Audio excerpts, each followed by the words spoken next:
اہل مکہ نے جو سلوک کیا وہ کسی سے بھی مخفی نہیں ہے. پتھر مارے، گڑھے کھودے، کانٹے بچھائے، اجریاں ڈالی، اپنے گھروں کے کوڑے لا کے حضور کے گھر کے سامنے رکھ دیے.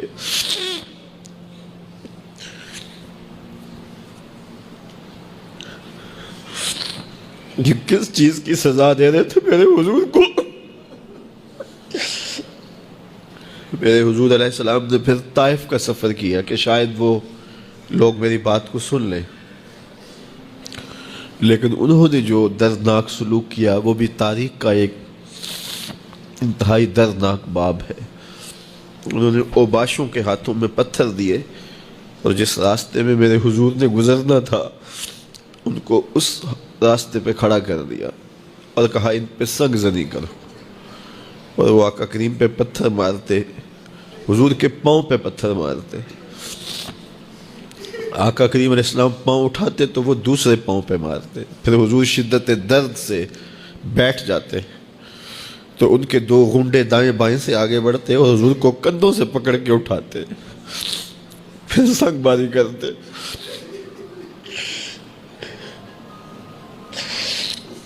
نالین حضور کے خون سے بھر گئے. عذاب کے فرشتے حضور کے پاس آئے کہ اگر آپ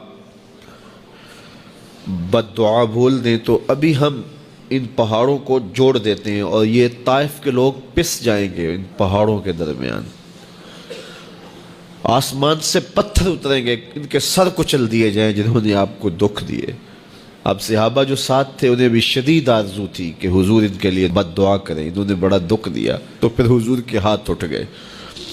صحابہ کا خیال یہ تھا کہ ابھی حضور کی زبان کھلے گی اور بد دعا کے لفظ نکلیں گے اور یہ پیس دیے جائیں گے، لیکن جب وہ لب کھلے، وہ پتلی پتلی گلے قدس کی پتیاں، وہ لب ہائے دور جب کھلے تو لفظ کیا تھے؟ اے اللہ میری قوم کو ہدایت دے دے، یہ مجھے جانتی نہیں. اور کہا کہ مجھے ان کی نسلوں سے ایمان کی توقع ہے. باپ کا انتقال حضور کے اس دنیا پہ قدم رکھنے سے پہلے ہی ہو گیا تھا. ابھی شکم مادر میں تھے کہ حضرت عبداللہ کا انتقال ہو جاتا ہے. در یتیم پیدا ہوئے ہیں. 6 سال کی عمر میں ابوا کے مقام پر ریت کے ٹیلے آئے تو وہاں سیدہ آمنہ کی طبیعت خراب ہو گئی اور پھر لمحے بھی زندگی کے آخری ہیں. سیدہ آمنہ نے محسوس کر لیا کہ یہ میری آخری سانس ہے. سیدہ پاک نے حضور کے سر پہ ہاتھ رکھا اور روتے ہوئے کہا کہ بیٹا ہر نئی چیز نے پرانا ہو جانا ہے، ہر باقی نے فنا ہو جانا ہے. میں بھی جا رہی ہوں، وَذِكْرَ بَاق وَوَلَدْتُ طُهْرًا، لیکن میرا ذکر نہیں مٹے گا اس لیے کہ تیرے جیسا ستھرا بیٹا چھوڑ کے جا رہے ہیں. یہ آخری لفظ تھے سیدہ پاک کے کہ سیدہ آمنہ سلام اللہ علیہا کا انتقال ہو گیا. خیر حضور ماں سے لپٹ گئے. امی آپ آگے بولتی نہیں ہیں، لیکن خاموش ہو گیا تھا چمن بولتا. حضور نے وہیں پھر اپنی ماں کی تدفین کی. تدفین کے بعد ام ایمن کے ساتھ سواری پر بیٹھ جاتے ہیں اور چمٹ جاتے ہیں ام ایمن کے ساتھ، اور وہ جا کے حضرت عبد المطلب کے سپرد کر دیتی ہیں. تو حضرت عبد المطلب حضور کو آغوش میں لے کے بڑا روئے اور ام ایمن سے کہا کہ میرے اس بیٹے کا تم نے خاص خیال رکھنا ہے. اور پھر انہوں نے اتنا خیال رکھا کہ میرے حضور فرمایا کرتے تھے ام ایمن میری ماں کے بعد میری ماں ہے. 2 سال کے بعد حضرت عبد المطلب کا بھی انتقال ہو گیا.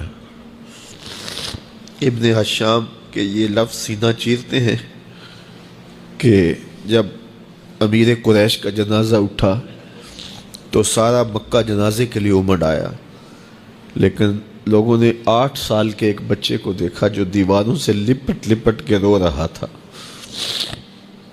آج یہ سہارا بچھن گیا تھا. پھر چچا کی کفالت میں آئے. پھر ایک وقت آیا کہ وہ بھی اس دنیا کو چھوڑ گئے، اور اسی سال حضور کی اہلیہ کا انتقال بھی ہوا، اور اس سال کا نام عام الحزن، دکھوں کا سال رکھا. جو امت کے حق تھے حضور نے وہ ادا کیے. لیکن امت کے ذمے جو حقوق تھے پیغمبر کے لیے، آج امت نے سوچنا ہے کہ امت نے کیا وہ حقوق پورے کیے؟ جس طرح طائف کے بازاروں سے لے کے مکے کی گلیوں تک اذیتیں سہی، تکلیفیں گوارا کی، مقاومتیں، مخالفتیں، نکتہ چینیوں کے طوفان، ناموافق حالات کے جکڑ، اذیتیں، کسے ہوئے آوازیں، کیا کچھ نہیں تھا۔ ذرا پلٹ کے مکے کی تاریخ تو دیکھو، حضرت سمیہ کے بدن میں اترتا ہوا خنجر تو دیکھو، حضرت یاسر کو تڑپ کے جان دیتے ہوئے تو دیکھو، اور پھر دیکھو کہ میرے اور آپ کے آقا و مولا کس طرح سے عزم و ثبات کے ساتھ، کس طرح تندہی کے ساتھ، کس طرح اللہ کے پیغام کے ابلاغ کے لیے کوشاں رہے۔ گھر میں فاقے تھے، کئی دن تک چولہا نہیں جلا، لیکن تبلیغ کے تسلسل میں فرق نہیں آیا، اور پھر تبلیغی عمل کو کسی غرض سے بھی ملوث نہیں ہونے دیا۔ لا اسألکم علیہ اجرا اس پہ شاہد عادل ہے۔ قیامت تک اپنی نسل کے لیے صدقہ بھی حرام کر دیا، زکوٰۃ بھی حرام کر دی، کہ میری نسل بھی تم سے کچھ نہیں لے گی، میں محض اللہ کی رضا کے لیے تم تک پیغام حق کا ابلاغ کیا ہے۔ جو حق تھا حضور کے ذمے امت کا، اس کو ادا کیا۔ اب امت کے ذمے جو حق ہیں، ذرا امت ایک لمحے کے لیے سوچے کہ وہ حق ادا کیا۔ سب سے پہلا حق جو امت کے ذمے عائد ہوتا ہے وہ ہے ایمان بالرسول، نبی پر ایمان لانا۔ ایمان لانے کا مطلب کیا ہے؟ تسلیم کردن، گردن نہادن، سر تسلیم خم کر دینا، یہ ہے ایمان۔ اپنی خواہش ترک کر کے جس کو مان لیا ہے اس کے لیے گردن جھکا دینا۔ تیرے ہندیاں سندیاں محبوبہ، میں کافر ہواں جے میں ہواں۔ دوسرا تقاضا اتباع ہے، اور وہ ایمان کا تقاضا بھی ہے۔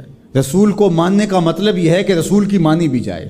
یہ کیا ماننا ہوا کہ خواہش اپنی ہوئی، ساری زندگی اپنی مرضی کے مطابق گزاری، شادی بھی ساری اپنی مرضی کے مطابق، ساری رسمیں ہندوانہ کی، صرف ایجاب اور قبول، پھیرے نہیں لگوائے۔ وہاں کہا چلو یہاں ہم دین کا ٹچ دے دیتے ہیں، وہاں چلو تدفین کا مرحلہ آیا تو جلاتے نہیں ہیں، کفن پہنا دیتے ہیں اور تدفین کر دیتے ہیں چونکہ ہم مسلمان ہوتے ہیں۔ فیکٹری کے اندر جو کچھ ہو رہا ہے وہ سارا بینک سے لمٹیں چل رہی ہیں، وہ سارا جو ہے وہ اللہ سے اعلان جنگ ہے، اور باہر نمائش کے لیے دسترخوان لگایا ہوا ہے کہ ہم غریبوں کو کھانا کھلا رہے ہیں۔ یہ دھوکہ تم اپنے ساتھ کر رہے ہو، رب کے ساتھ نہیں کر سکتے۔ یہاں سر سے لے کر پاؤں تک آنا ہوگا، آدھا تیتر آدھا بٹیر نہیں چل سکتا۔ تو نبی کی اطاعت پھر اس میں کیا، کیوں، کیسے ممکن ہے؟ جب مان لیا تو پھر مان لیا۔ اللہ حکمت سمجھ میں آ گئی تو اچھی بات ہے، نہیں سمجھ میں آئی تو پھر بھی حکیم کا عمل حکمت سے خالی نہیں ہوتا۔ جو حکیم نے کہا اس کے پیچھے کوئی حکمت ہوگی، وہ تمہاری نظر میں ابھی نہیں آئی، کچھ وقت بعد آ جائے گی، نہ بھی آئے تو کوئی فرق نہیں۔ پھر ایمان بالغیب کس کو کہتے ہیں؟ تو اللہ اس کے رسول کی مان لینا کہ بس ہمارے ذمے ان کا حق ہے، ان کی ماننا ہمارا حق ہے، اطاعت ہمارا حق ہے، تو بس یہ کافی ہے۔ اب صحابہ کی زندگیاں دیکھ لیجیے، انہیں حکمت نہیں پوچھی۔ حضور خطبہ دے رہے ہیں اور فرمایا لوگوں بیٹھ جاؤ، یہ باہر رش ہو رہا ہے نا سامنے، تو فرمایا بیٹھ جاؤ۔ حضور کی آواز بلند تھی، بنو غنم میں صحابی آ رہے تھے، وہ وہیں بیٹھ گئے۔ اللہ اکبر۔ کسی نے کہا تم یہاں بیٹھے ہو، کہ حضور نے کہہ دیا اور بیٹھ گئے۔ اللہ اکبر۔ تو یہ ہے اطاعت، یہ ہے فرما برداری، یہ ہے زندگی کا جمال۔